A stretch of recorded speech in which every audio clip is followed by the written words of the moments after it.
Sina Joel Gorospe at Darlene Olaño. OMOK sa 774. Gusto ko, happy ka! Yan ang gusto namin. Happy kayo mga kaibigan. Hindi ho yung mainit ang ulo natin. Pero dito po sa topic, umiinit ang ulo natin. Alas 8:12 na ho ng umaga. Ngayon, kasama na ho natin, nasa linya ng telepono, ang isa pong magaling na doktor, health advocate, 2010 Outstanding Filipino TOEFL in Medicine Awardee, internist at saka cardiologist po. Si Dr. Tony Riachon ay nasa linya na ho ng telepono. Magandang umaga po.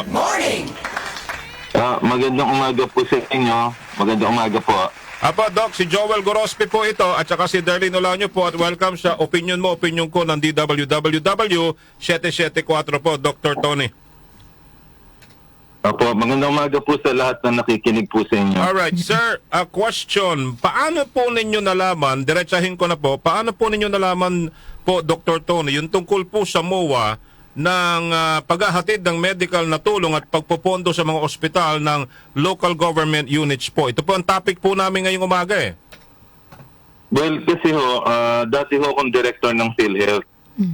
Ngayon, dun 2016 to 2019, independent director po ako ng PhilHealth at ako ay in charge ng risk management and audit.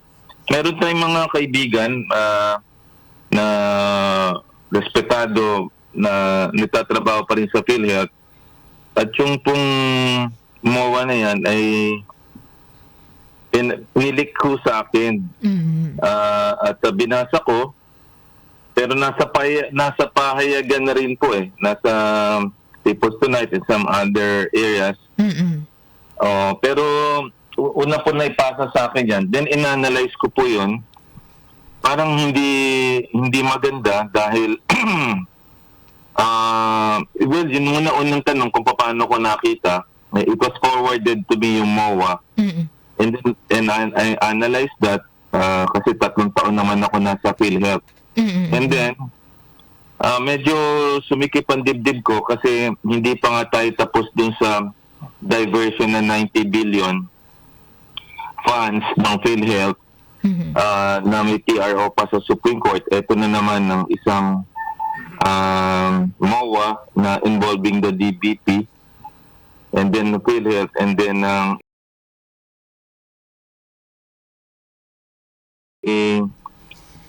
gagamitin na naman ang ating mga ahensya ng pamahalaan na respetado. At ang worry ko lang dyan ay baka masimot ho yung pondo ng mga government agencies na yan na hanggang ngayon ay meron pa rin TRO at ang oral argument sa Supreme Court sa PhilHealth ay sa February 4 pa. And, alright. So basically yun ho yung pinanggagalingan po nung akin po na napinost ko sa social media po regarding this. Pero, sir, sorry for clarification purposes lamang po, Dr. Tony, yung inyo bang kini-question po dito ay yung pagkakasama sa MOA ng Tingog Party List at hindi yung pagpopondo sa mga ospital ng local government? Nagtatanong lang po. Tama po yun. Kasi pwede naman ho kasing gawin ho yun ng local government unit ng DBP. At hindi naman kailangan ng isang intermediary party para dito. Kasi sa panahon ho kasi ng eleksyon, lalo na malapit na po, lumalabas po kasi ang involvement ng isang party list dito sa PhilHealth DBP, tripartite MOA nga to. Ano naman ho ang magiging role at magiging conduit pa to the LGUs to provide comprehensive rural healthcare? Ito po ba'y legislated at saka sino ho nag-action ito? Kasi ang alam ko po, ang fiscal oversight agencies, ang DILG, ang dapat kasama dyan at hindi isang member ng Congress kasi hindi naman legislative work yan nasa executive branch yan. Correct. At trabaho ng executive branch po yan. Correct. Ayan. Ano po ba ang pangamba ninyo, Doc Tony, sa wika nga nilang magandang layunin ng programa na ma-address ang healthcare gap sa rural hospitals and clinics? Kasi sabi po nila, meron naman daw po silang magandang layunin doon sa kanilang programa. Well, everybody naman kasi merong magandang layunin. Hindi lang natin alam kung lahat ng layunin na yan ay merong intentions. Diba? May mga concealed intentions yan eh. But hindi naman ho tayo pinanganak kahapon. I have lived long enough to see all of these things. When you have control of the LGUs, it means votes. Yeah. And having a party list then, it also grants access to the DBP funds. That's one. And then, if you're the conduit there at may LGU ka, alam naman natin yan na kung ikaw ang magiging conduit dyan, what will be happening? I'm not saying there will be SOPs, I don't know. Yeah. Oh, bakit specifically isang party list ang magkakaroon ng ganitong klaseng kapangyarihan? And then, I didn't realize that this party list pala, makapangyarihan pala. So, akala ko it's just one of those things. So, why this specific party list? Why not other party list na magkakaroon ng tripartite MOA with the Development Bank of the Philippines and the PhilHealth, which is under question right now? Yeah. So, ano mangyayari po sa atin to? And sabi mo kanina, Doc Tony, legislative kayo, wala kayo dapat pakialam dyan. It should be the executive. Tama? Tama po yun. Kung maaari yan, dapat, ang gagawin dyan ng Department of Health, kakausapin dyan DILG, tapos LGU, mas malinis po yun na dapat nilang gawin. Yeah. Yun ang dapat nun. Kunyari, malinis ang intensyon ng party list yan, sasabihin ng Department of Health o mag-ugnayan kayo sa DILG kasi yung universal healthcare, mai-implement yan through every LGU na maglo-launch yan. Pinirmahan yan 2019 ni Presidente Duterte. Ngayon 5 years na, hindi pa na-i-implement. Correct. So bakit pa tayo gagawa ng another conduit na ganito? Samantalang meron ng blueprint for the universal healthcare. All the DILG should do with the DOH is to implement the universal healthcare, which is basically bayaran ng tama yung healthcare workers, ayusin ang pagbabayad ng PhilHealth, at padamihin ng mga hospital na naipromise ng Pangulo ng kanyang unang MOA. Yan po yun eh. Yan ho ang mandato lang yung universal healthcare upang sa ganun bumaba po ang out-of-pocket expenses natin na nasa 44%, na dapat 10% na lang dapat ay ibabayad ng Pilipino sa 10 taon. Ngayon, kung 5 years na, dapat mga 30% na lang binabayaran natin pag na-hospital tayo. So, ito naman another problem na nakikita natin. So, baka mawala ho yung pera ng DBP, wala rin ang pera ng PhilHealth. Ng PhilHealth na naman na question natin. And this may actually be a campaign kitty. I'm not saying, I'm trying to predict lang ang far-reaching implications ho nito. Kaya yun ho yung concern natin ho dito. Pero sandali lang, Doc Tony, sumagot po yung Tingog Party List punto por punto pong nitong nilinaw, yung kanilang pahayag na tinawag ho nilang malisyoso daw ho. So, kayo ba'y bukas kayo na makipag-ugnayan sa kanila para malinawan? Oo naman ho. Wala naman hong issue ho doon Kaya lang ho yung aking website na napakaliit na website pinupugo nila ng trolls. Yeah. Halata nating trolls kasi lock ang profiles tapos wala mga tao. At dinumog hindi ho ako nadadaan dyan sa ganyang pananakot po. Sanay na ho tayo dyan. Opo. Kung kailangan makipag-usap, itama natin ho yun. Kawawa naman ang bansang Pilipino kasi wala naman tumatayo. Buti nga may mainstream media ho nagsasalita tungkol dito kasi mawasakin natin ng mga government agencies na yan. Ang PhilHealth, wasak na. Wala rin naman ginagawa ang Department of Health Secretary. Tau-tauhan lang. Yun lang. Wala. Chairman of the board. Wala namang ginagawa. Accomplish siya to this particular problem.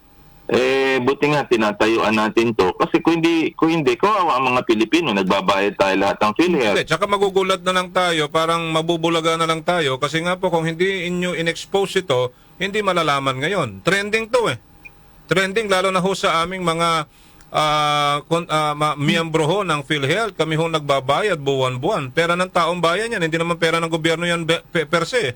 Hindi naman pera Tama lang ng po. gobyerno, di po ba? Tama po, pera ho natin yan. Tayo po ang ultimate stakeholders niyan. Correct. Correct po. So, tapos tayo, pag na-hospital, pambihira naman, wala ka man lang makukuhang malaking exemption para dito sa ating benefit package. Tama Diba nga po? kayo, ni 30% ho, walang 30% na babayaran nila. Kaya nga po, kaya kawawa naman po masyado tayo. Yeah. Hindi ho dapat natin pahintulutan to. Kasi wala naman ho nagdi-discuss. Puro Quadcom, puro kung ano-ano mga dinidiscuss, mga politika. Pero wala hong nagdi-discuss ng social issues like ng health, education, job generation. Ayan ho, nakakadismaya sa ating administrasyon at even sa Kongreso. They're not discussing kung ano yung dapat ho nating matamo bilang Filipino citizens. Alright. Ayan, nabanggit nyo, Doc Tony, yung mga kailangan i-discuss na problema pa ng ating bansa. Bilang isang health advocate, ay ano pa po ba sa tingin ninyo yung kulang sa pansin pagdating po sa health sector sa ating pong bansa? Well, ang kulang na kulang talaga yung pag tayo na hospital ay kailangan mabawasan yung out-of-pocket expenses. At dapat din, ngayon, maghain ho ang Congress at Senado na sagutin ng PhilHealth yung outpatient package. Ang ibig sabihin, hindi ka lang dapat ma-confine. Kasi ho, tumataas ang mga namamatay sa stroke, heart attack, cancer at diabetes. Sa kadahilan ng wala naman HMO tayo ng PhilHealth. Ako hindi ko nagagamit ng PhilHealth. Gagamitin mo lang para na-confine. Correct. Opo. What if meron kang card ng PhilHealth na pwede mong gamitin sa outpatient para sa ganun, on a quarterly basis na may laman, let's say 20,000, di mo ubusin. Upang sa ganun naman, yung mga taong yan, malalaman nila kung mataas ang sugar nila, cholesterol, or creatinine. Opo. Emergency, hindi Opo. naman lahat. Kunyari, na-stroke ka at mild lang at hindi ka mako-confine. Magkano ang MRI? 30,000. Correct. These things, dapat meron tayong outpatient package. At pagka, kunyari, 60 years old ka sa tagal mong binayad, bakit hindi itulad sa SSS or GSIS na pag 60 ka, bibigyan ka ng providential funds na pwede kang, let's say ako sa SSS, nakakuha na ako na monthly. Para yon maibsan naman tayo sa pagbabayad natin ng gamot sa tagal nating nagbabayad niyan. So isa yan sa mga panukalan na Alright. gusto ko sana. Actually, na, alam mo, Doc Tony, maputol kita. Alam nitong partner ko dito, at alam ng mga nakikinig sa atin, ang isa sa mga advokasya ko sa PhilHealth kasi, sabi ko, tayo rin lang naman ho ang sabi nyo nga ho, nagko-contribute dyan, pera ng bayan niya, pera natin ho yan, mga miyembro. Ano po, ang isa po kasi sa nakikita kong pagkukulang, tama ho kayo, yung health card, or yung medical, what do you call this? Insurance. Yung insurance po ng bawat pamilya. Yun yung tama, HMO, yung card na sinasabi ninyo, 'di ba? Kasi kaya, pero bilang isang naging partiho, advisor o part po ng PhilHealth, kaya po ba 'yon? kaya po kasi ang pera ho na, kaya nga kinuha nga yung 90 billion kasi excess funds eh. Yeah. Ang pera ho ng PhilHealth almost 600 to 700 funds eh. Natutulog lang ho yan eh.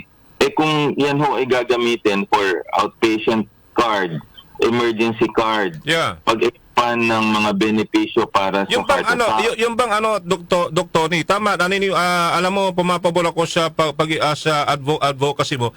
Yung bang isang pamilya kayo, ilang kayo diyan o miyembro ng pamilya, kasama na doon sa card para pag halimbawa wala naman silang pagbayad, pag gusto magpa-check up, tulad ng sabi niyo, magpa-CBC or ano man, wala nang babayaran. Tama po ba?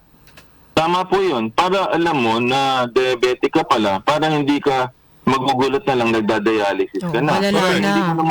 hindi mo naman makikita yan sa itsura Sa laboratory yan makukuha So bilang sa inyo, bilang naging parte ho at mataas din opisyal ng PhilHealth, kaya po kung talagang gusto. Tama ho ba?